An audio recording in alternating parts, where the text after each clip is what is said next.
Well, hey, howdy, hi, welcome back to my channel. Thank you so much for stopping by to join me today. I really do appreciate it. My name is Ellie, and I'm a witch, and today I'm going to be talking to you guys about I found puppets living in my apartment walls as part of my Reading Nook series. So let's just jump right in. As with all of my reviews, we'll start with the synopsis. Can you help me get out alive? Johnny awakes. A puppet looms over his bed. He recognizes the furry monster. Grandpa was its puppeteer on the children's television show Our City Streets, but Grandpa went missing a year ago. He disappeared from this very apartment building, which was converted from the old Our City Streets studio. Desperate to see Grandpa again, Johnny follows the puppet inside the building's walls, ever deeper into a puppet-infested labyrinth. So the synopsis doesn't give a ton away, but I can say with some certainty that it does involve puppets. Kidding aside, clearly this is a very strange summary of a book, in my personal opinion. Based on this summary though, I assume Grandpa is still alive and that he is living in the walls. The puppet is possibly a being of its own and doesn't need a puppeteer, so that opens up a lot of questions for me, including, was it paid for its work on the TV show?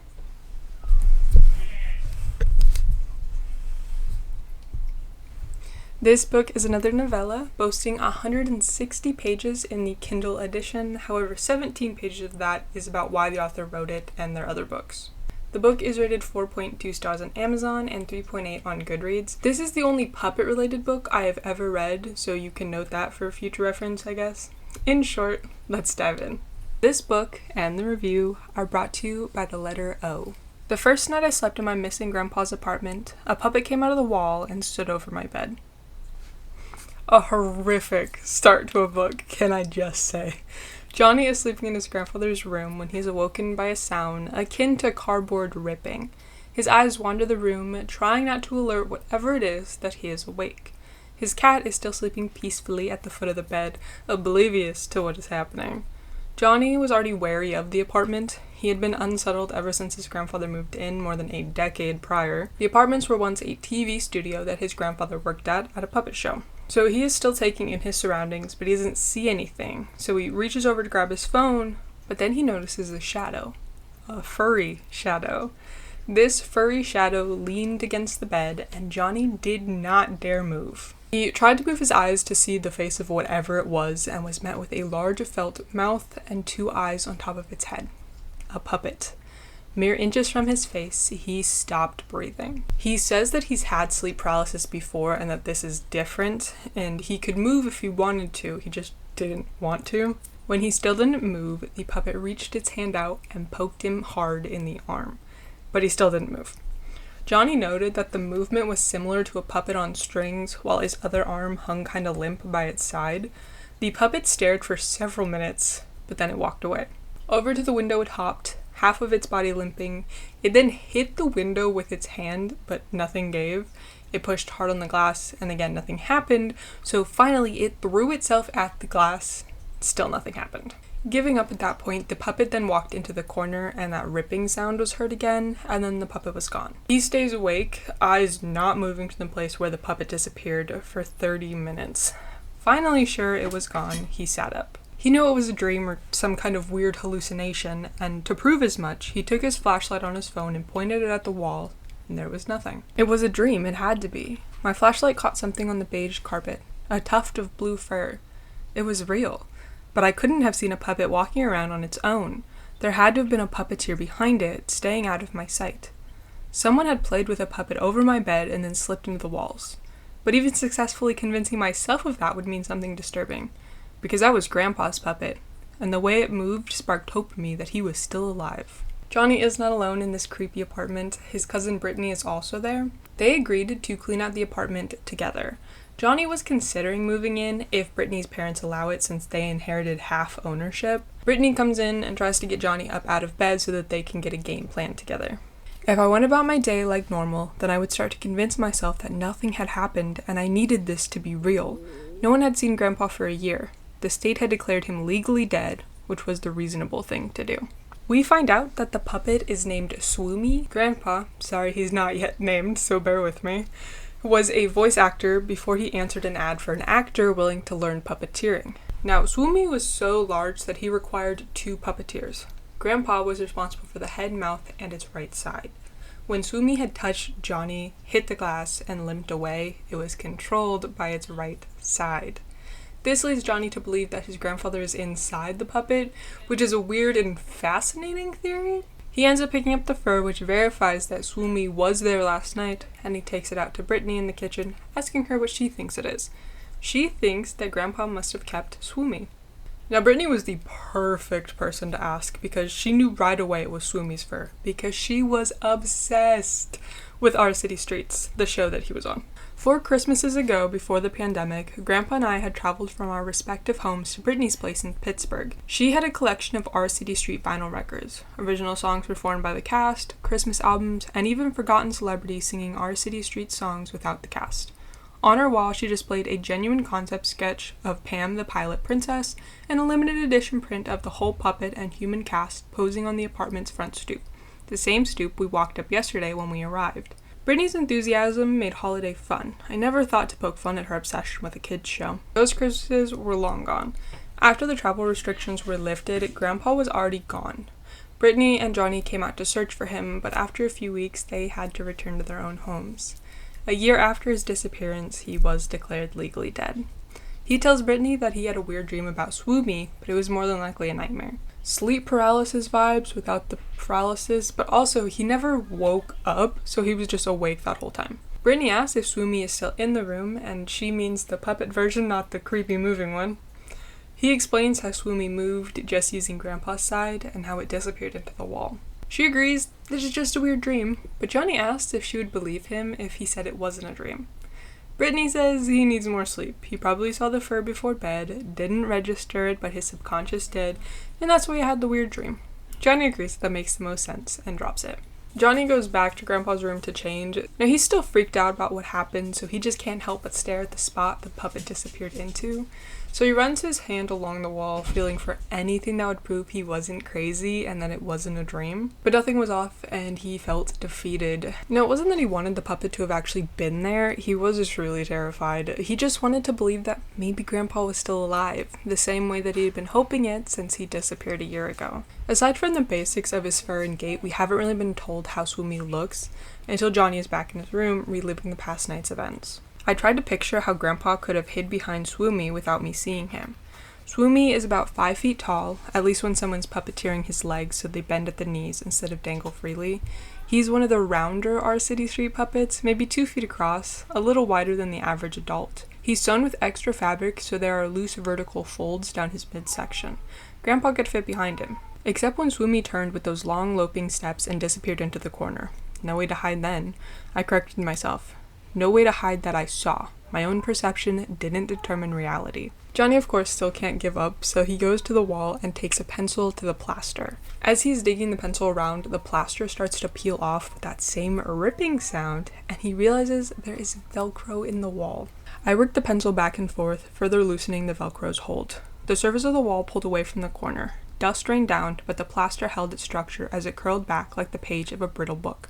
It opened 18 inches and then stopped. Wood lathing strips had continued behind the rest of the wall, but they had been broken away here. A single stud interrupted the opening I'd created. There was too much space behind the wall, where there should have been only a few inches between this side of the wall and the wall of the room opposite. Instead, there was a full 2 feet.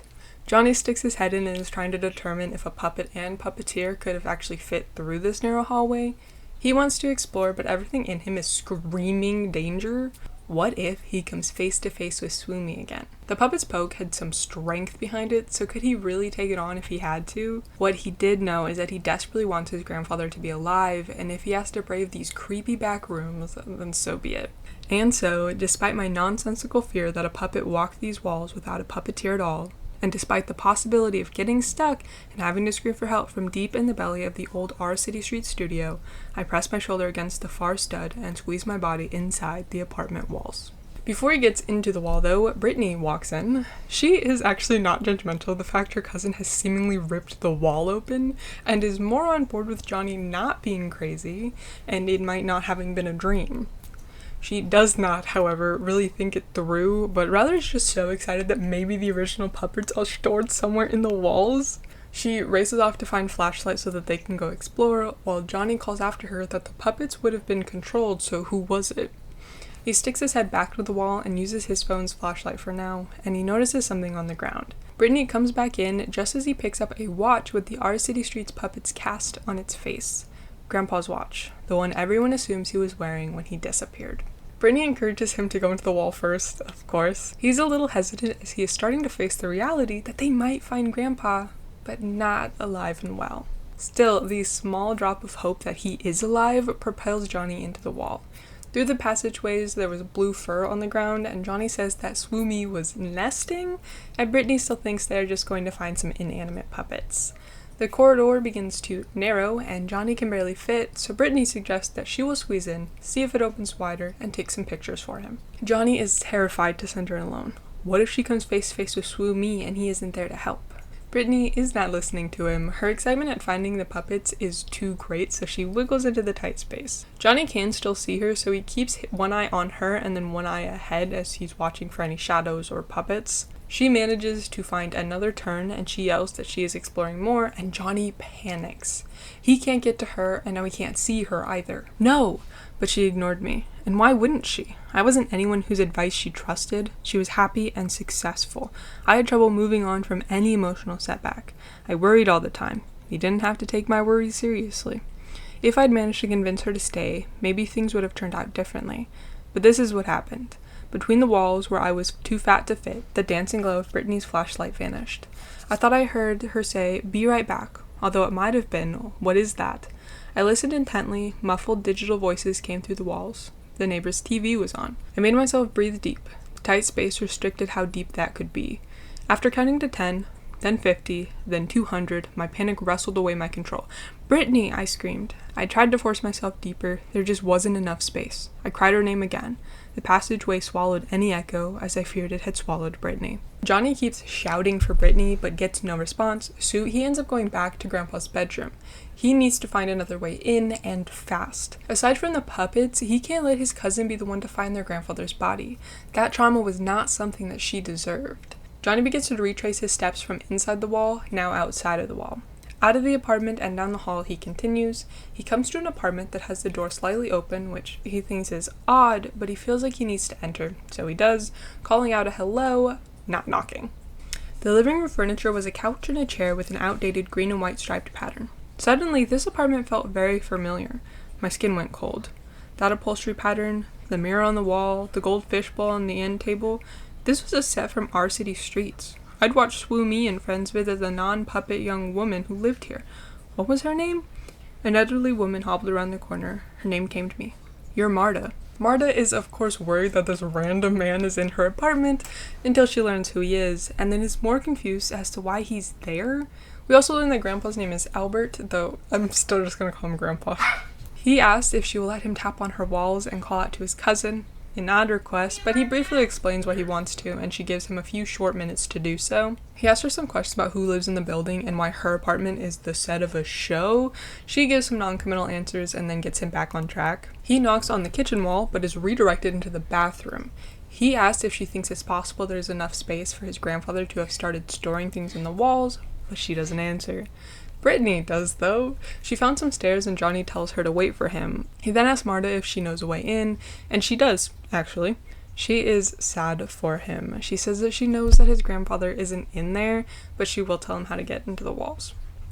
She takes him into her bedroom and opens the wall to let him in. He asks her to come, but she refuses and instead just closes the wall behind him. Inside of the wall, he starts to follow Brittany again. Instead of blue fur, he actually finds a red jewel that two other puppets had on their crowns, so he starts to wonder how many more puppets are really back there. They go to the stairs that Brittany found, and she is super excited, thinking they're about to find some puppets. Johnny tells her to be serious and that they're there to look for Grandpa. Brittany tells him that she's accepted his death months ago. He needs to do the same. Yes, he had a nightmare, but the blue fur was on the ground, so it was nothing more than a nightmare. The fur, the wall, and the watch were just because Grandpa had been hiding things in the wall. He had dementia, after all. He doesn't accept it, but doesn't argue either. Together, they start down the stairs. They get down the stairs and are shocked that the space is now the size of Grandpa's living room. When they converted it into apartments, the walls just got a little bit janky, apparently. What they do find is Swoomy. He is hanging on the wall. Johnny is paralyzed with fear. Brittany is not. She immediately runs over and pulls him off the wall and examines him. Johnny notes that his hands are fists, not limp like a puppet should be, and when Brittany turns his body, the head stays pointing at her. Johnny is begging her to put the puppet down, that he is dangerous. You really need to learn to love this stuff today. Not just wish you still loved it like when you were a kid. Brittany lowered Swoomy so he was at her side. His right arm shot out to grab her shoulder. He pulled her towards him, twisting around in front of her and tilted his head to keep looking her in the eyes. Brittany screamed and dropped the puppet. Johnny grabs his cousin and they get away from Swoomy, but in the wrong direction. Swoomy is now blocking the exit and is zeroed in on Johnny. He lunges at him but misses. His gait is likened to a stroke victim and Johnny calls out for Grandpa, asking if Grandpa's in there.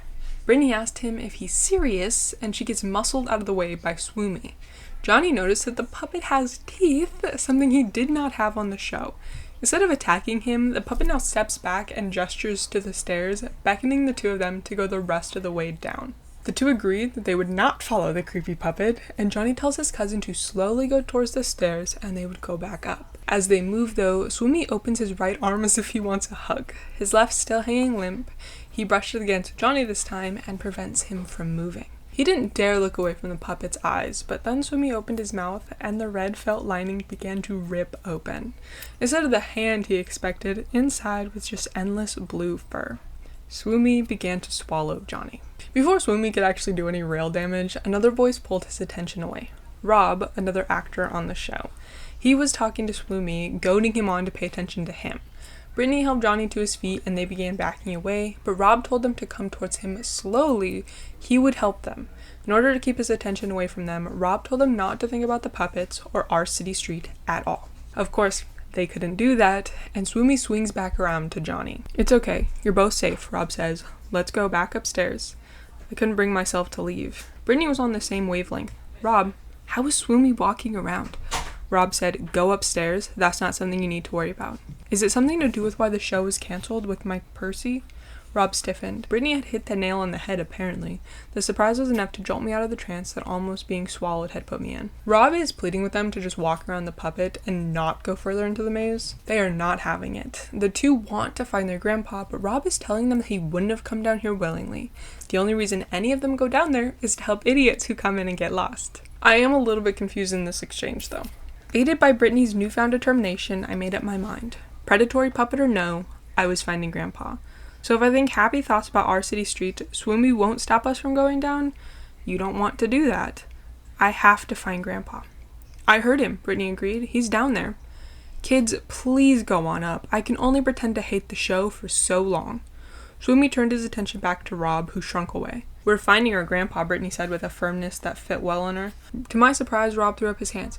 "I can't stand here and keep trying to convince you. Yes, keep the puppets uninterested in you and they'll let you go deeper." So thinking happy thoughts means that the puppets let you deeper into the maze, but that also makes them uninterested in you. But if you think negative thoughts, then they're interested in you, and they just want to kill you, I guess. Even though Johnny didn't make any negative thoughts about Swoomy, or didn't think any negative thoughts about the show, he was just scared. Anyways, Johnny thinks happy thoughts about the puppets, and he stops. Brittany had grown impatient. Why do they want people who love the show? What do they want with them? I don't know. What do they say when they come back up? I asked, already knowing the answer.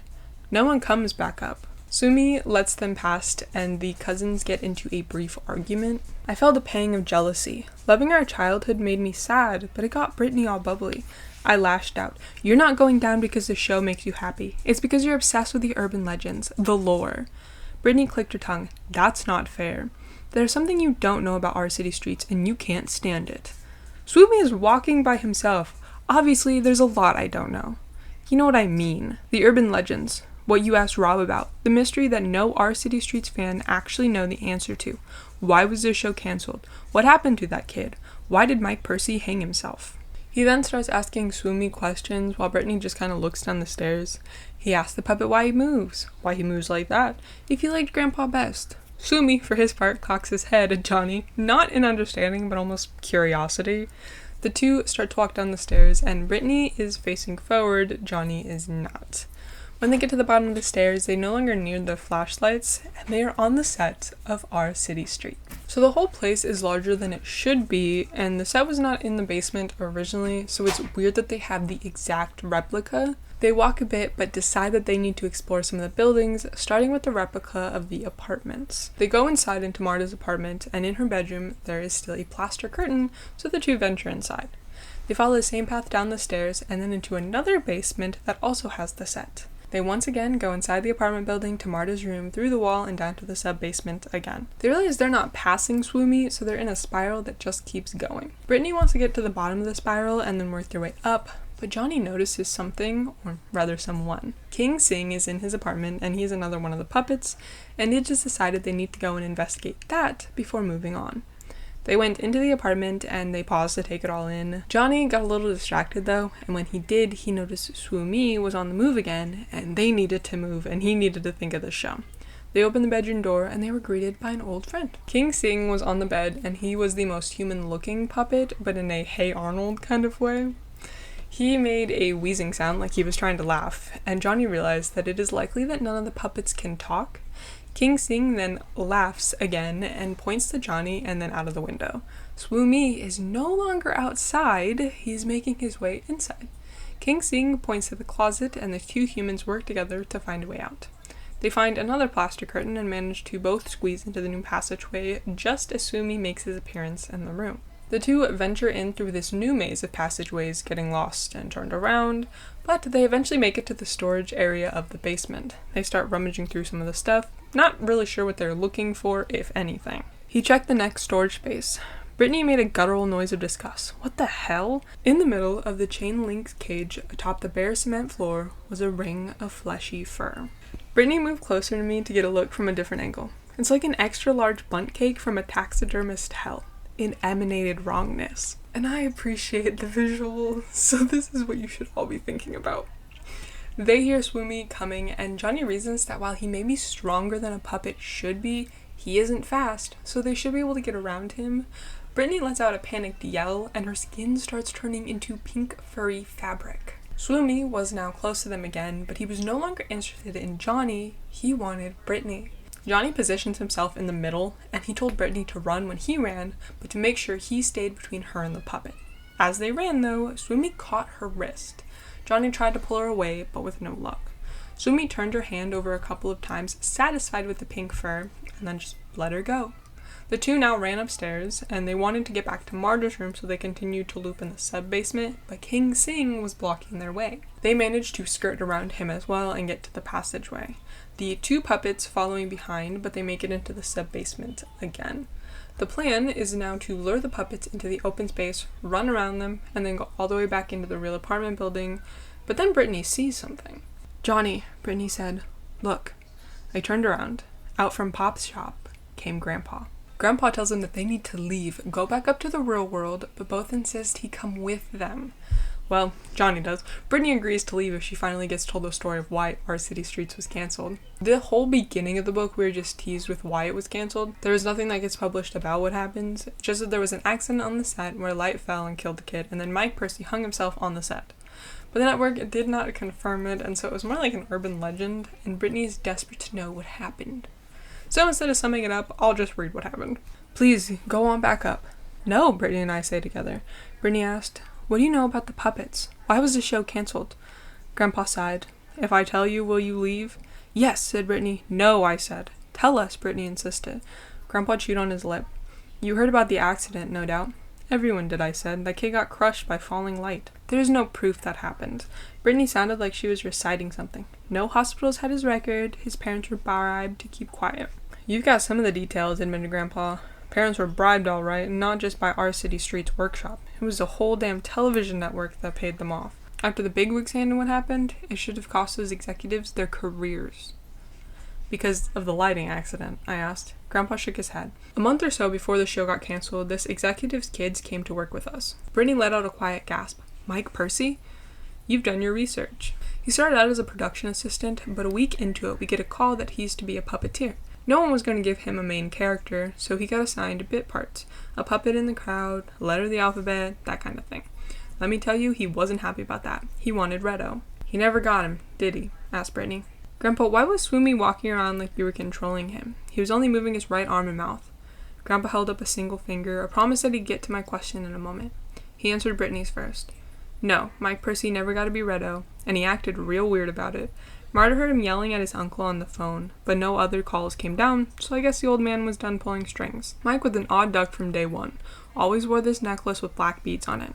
He didn't have his own dressing room, none of the puppeteers did, but we'd find him in a closet on his knees with his face against the floor. He'd be mumbling real good. Nobody said anything at first, because maybe he was just praying to Allah, but then we realized that it wasn't any Middle Eastern language we knew of. It was Germanic, Brittany said. What do you mean? Grandpa said. Fans have tracked down his internet activity. He was into an old mix of Germanic tribal myths and fringe beliefs from within Gnostic Christianity. I'd just as soon not know the details, said Grandpa. It's a waste of God, I'll tell you that. What did he do? Brittany asked. I cut in again. What about Swoomy? Were you controlling him in the bedroom last night? My elation at finding Grandpa was quickly turning sour. I didn't actually find any answers to what's going on. Why are you down here? Grandpa held his finger up again. Mike Percy called upon a power he shouldn't have, and for the dumbest reason, to get himself more attention on a television show. His performances certainly improved. When he was puppeteering the letter O, he put more expression on the puppet's face than I'd ever seen before. But when the little boy got too close to the puppet, Grandpa trailed off, he closed his eyes. I hate remembering that. What happened? Brittany whispered. I stopped interrupting. They had me hooked. The boy sank into the puppet like it was jello.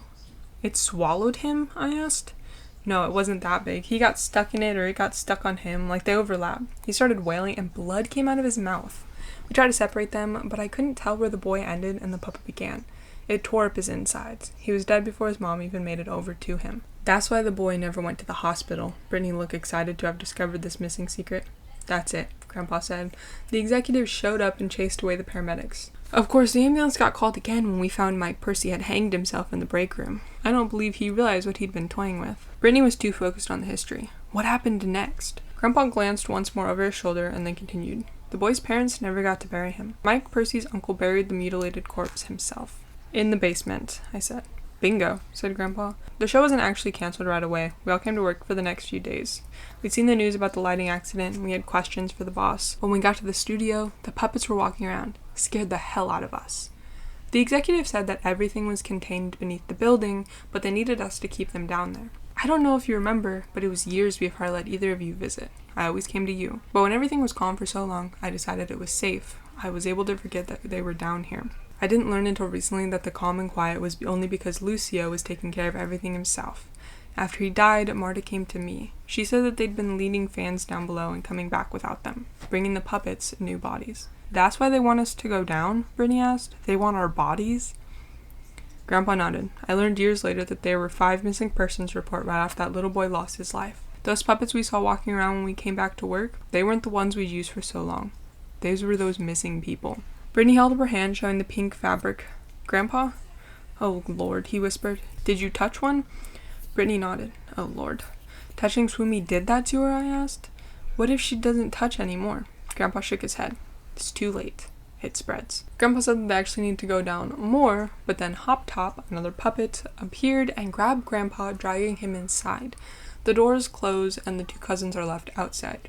Refusing to let his grandfather disappear again, Johnny starts to kick down the door. Before I could go inside, a brick exploded by my head. Chips struck me in the face. A sharp clap struck my ear. An elderly woman barked above us. Stop running from them!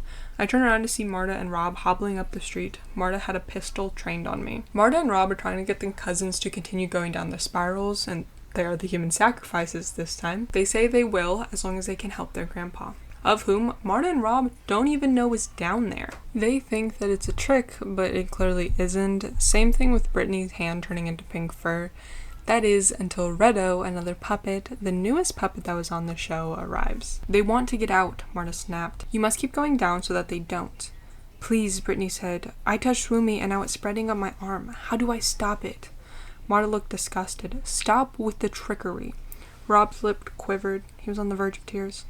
I remember singing with these guys between takes. They were just little kids. Mike Percy's action killed a little kid, Marta spat. Do you remember him? We don't have a choice. Before Rob could respond, a mess of bright red furry puppet tumbled down the stairs. It landed between the two retired actors. It had lidless ping-pong ball eyes like Swoomy, but was half his size. It looked up at Marta and Rob. Its mouth opened. Black felt began to split at the seams. Reddo had arrived. Reddo is basically Elmo, and I could liken the others to Sesame Street characters, but I'm sure you already got that. Anyways, Rob and Marta are in a little argument. Marta claims that her husband never led anyone, let alone children, to their deaths, but Rob says that is exactly what happened, and that is how the puppets have been fed. Johnny notices a patch of human skin on Reddo's stomach. It was a human that was being turned into a puppet, just like Brittany. Reddo then starts to eat Rob, swallowing him, starting with his leg. Rob is in agonizing pain, bones crunching and snapping, blood begins to pour from his face. Brittany and Johnny quickly follow where Grandpa was. Marta fires off another shot, and this one hits Brittany in her furry pink hand, though she doesn't notice. Marta continues to shoot, hitting various objects. Johnny continues on, but realizes he doesn't know where Brittany is, so he doubles back to find her on the ground in a puddle of her own blood. He checks for a pulse, and there is none. His cousin is dead. He hears Marta calling for him outside, and he goes back to the door, hoping she will shoot him and kill him too. She does not, so he moves back into the store into Brittany. Since she is dead, the curse takes full effect instantly. She is now fully the puppet she hates most, Fairy Jane, and Fairy Jane sits up. Swoomy is now advancing on Johnny. Fairy Jane looked at Johnny, and all he could say was Brittany, to which the puppet nodded. It was still his cousin. He picked her up and ran out of the shop. He grabbed the gun from Marta and demanded to know how to fix Brittany, but she said she didn't know. She said that she would give herself to the puppet though, and that Johnny could take over for her. Of course he said no, and instead he ran into the building to go down the maze once more, Puppet and Marta on his heel. Johnny goes down the maze again and again. Each time through, things get more destroyed and distorted, until he comes to the end of the maze where the taxidermist cake is now 15 feet high. This is the very bottom of the maze. Now he tries to set the thing on fire, but Marta comes in and tries to pat out the flame. She messed up though, and she touched it, so it swallows her. Swoomy and King Sing are also hot on her heels until the thing starts to spit out new puppets. These are the same puppets that we know, but they are being birthed by this thing. Swoomy and King Sing are eating these new puppets as they're being produced. The fire is spreading through until the thing is a puddle and the puppet births stop. But it isn't really over, as rapidly a dozen new puppets are born. Johnny sees Grandpa leave and he goes to follow, but the large puppets are no longer hungry and go to leave. Johnny picks up Brittany the puppet again and starts to make his way back to the top of the maze. As he is going up though, he sees the other puppets that remind him of Brittany, and he realizes that there is no infection. He then turns a corner into the maze and sees Princess Pilot Pam, Brittany's favorite puppet. She is lying on the floor, belly full. There was no infection. The puppet he is holding is not his cousin, and his grandfather is not alive. It was all a trick to get him to burn the thing below. He eventually makes his way all the way out and back into Grandpa's bedroom. Swoomy is right behind him and no longer paralyzed on the one side. Whatever he burned, that was the magic ring tying them there. They were weak, but they aren't anymore. Johnny knows that he can't take one puppet, let alone the horde that is being created and making its way upstairs, so he lets Swoomy pass him. Swoomy smashes the window and falls onto the street below. Johnny runs out of the building, but Swoomy is gone. Debating what he should do and if he can do anything, he hears a little girl scream. The first victim. Not knowing what else to do, I sat on the curb and waited to see my puppet pals one last time. And that is the book. There is a sequel in the works according to the author's website, which I will of course link below. I had a few issues with the book, but I wouldn't say that it's a bad book. One issue that I had was that this was listed as a horror book. That is not my preferred genre, but I have read some books that are considered horror, see Frankenstein, so I may not know what a horror book actually is, but I expected more gore and suspense, I guess. I think the book just tried too hard to play off the fear that some people have of dolls and puppets. Personally, I'm not put off by puppets. Love me some Sesame Street. So that was a premise that doesn't really freak me out, but I think it's kind of what the author was trying to play off of when he called this a horror. Another issue I found, and that a lot of other people named too, was the ages of Johnny and Brittany. They both acted like teenagers, but they were at least in their mid to late 20s. And I'm not saying that anyone should lose their childlike wonder. I mean, I still sleep with stuffed animals and have plenty of children's books on my shelf. I am not one to talk. But come on. They also had no real personalities other than Johnny misses his grandfather and Brittany is obsessed with a children's show. Again, nothing wrong with childlike wonder, but it is just a little bit too much for a late 20s character to be fangirling over a puppet. The repetition was another one that I saw a lot in reviews. We had to find Grandpa, or some variation of it is seen on every other page. The only thing that I couldn't stand, was more like mildly annoyed I should say, by was how many times Pam the Pilot Princess was mentioned. 12 times in total. May not sound like a lot, right? But the book is 143 pages long, and she is mentioned 12 times. 4 of those times are on the same page. Also, just wanted to point out that this book was made to help deal with grief, and that makes sense. Johnny just does not want to come to terms with the fact that his grandfather is dead. It's hard and it's a scary thing, and being in denial is a normal part of the process. As someone who's extremely close to my own grandfather, I have no idea at all how I will make it through his death. But I have a feeling denial will in fact be a part of it. However, I know that a lot of people were holding this high on a pedestal when I don't think it really resolves anything. Healing is not linear. It's not something that happens overnight. But a year in, and Johnny has not accepted that his grandfather is gone, and the whole book is about him knowing that his grandfather is still alive. But at the end of the book, when he realizes that the puppets tricked him and his cousin is also dead, he just doesn't react at all. Numbness is expected, and that silent acceptance is a valid reaction. But to go from my grandfather's alive point blank period, I dare anyone to say anything different, to absolutely no acknowledgement, just didn't make sense to me. I do have to give credit where credit is due. It is an interesting concept, and it may not have played out how I would have done it, but that's kind of the fun of it all. The other thing I really enjoyed was the writing itself. The author clearly has a handle on the English language and painted a picture. A general question for anyone watching this video, would you liken this more to Sesame Street or The Muppets? I love The Muppets. I watch A Muppet Christmas Carol every year, without fail. The best Christmas movie. And yes, I do in fact know that my favorite movie is The Nightmare Before Christmas. But that is not the best Christmas movie. Sorry, not sorry. Anyways, love me some Muppets. But there were several reviews that named The Muppets, while the only thing I thought of was Sesame Street. So I did some Googling, and I guess you could go either way, so let me know what you think. For anyone on the fence, let's compare some of the named puppets to the TV show. Swoomy, to start with, of course, is a large blue furry monster puppet. My thought was Cookie Monster or Grover, but I guess you could say Hairy Monster. Cookie Monster fits the best due to the ping pong eyeballs though. Reddo is a red puppet with toddler's personality, very cheerful. I thought Elmo, of course, but I could see an argument for Animal. King Sing is a human-esque puppet with a strange shaped head and brown stringy hair. Julia fits the head shape the best, but is the wrong gender and hair color. I think Walter does fit better. Fairy Jane is of course Abby Cadabby. There is no Muppet Universe equivalent. For Pam the Pilot Princess, I have absolutely no idea who that was based off of, so make your votes in the comments.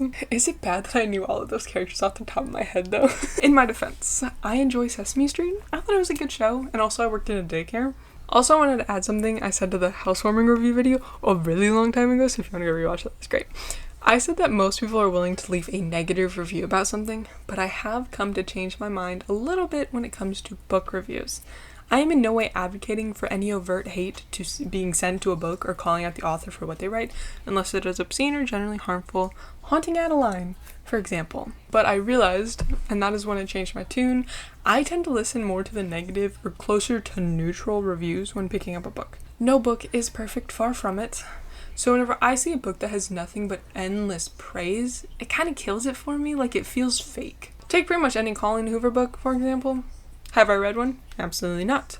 But I do religiously listen to other people review them, and they are hands down the worst books I have ever heard of. So I will stand by that people are still more willing to put out negative reviews than a positive one for most anything, just seemingly not books. Which is fine. Please recommend a book. I will happily read more books, even if they aren't my favorite. I will be glad to just have read some more books. I don't have to love it, but that's kind of the point of recommending your favorite books or books you like, so that maybe when someone else reads it, they'll love it too. And that is all that I have for you today. I feel like this is the same length as the novelette that I just reviewed. Maybe a little bit longer. This is double the page count? Triple the page count. And this still did not take me as long. But yeah, you have to let me know if you would read this one. I have 2 of his other books. I found Christmas lights slithering up the driveway, and I found the boogeyman beneath my brother's crib. I know I got the boogeyman one correct. I want to at least review the boogeyman one. I can get through that at work. That'll be fine. But the other one that I'm currently reading is Bad Date by Ellery Lloyd. That one I'm also going to do a review on. That one's not highly rated, so I'm really interested to read that one and see which side of the coin I fall on. Because I actually tend to fall more neutral whenever I review books. Most of my reviews are 3.5, 4 stars. So very, very mid. So we're gonna see. This is low 3s. So yeah, I might save the Christmas lights one until closer to Christmas. I might do some of those because I have some other Christmassy, horror-esque, thriller-esque books. And so I might save that more till Christmas time. We'll see, because I might just want to get it over with. It'll depend on whenever I feel like reading it. But yeah, that was the book. You have to tell me if you've read it, what you think, and if you haven't read it, would you read it? Yeah. I just thought it was really interesting, and when I initially wrote this review, I didn't actually intend to buy anything more from the series. I thought the book was fine, but I wasn't in love with it. And the writing was fine, but just meh, in my opinion, like when it came to like the full storytelling. So I really debated, but then I ended up picking up one, and whenever I was talking about a different one, I realized that I hadn't bought it, and I was like, oh, so I need to buy it because I thought I bought it. So I had to now buy him. So we'll see. They're cheap little books. I think they're like $4 on Kindle, so it's not too bad. But yeah, thank you guys so much for joining me. This was so fun. But yeah, if you guys want to hit that like, subscribe button, that kind of stuff, that would be fantastic. And I will see you guys in the next video. Bye.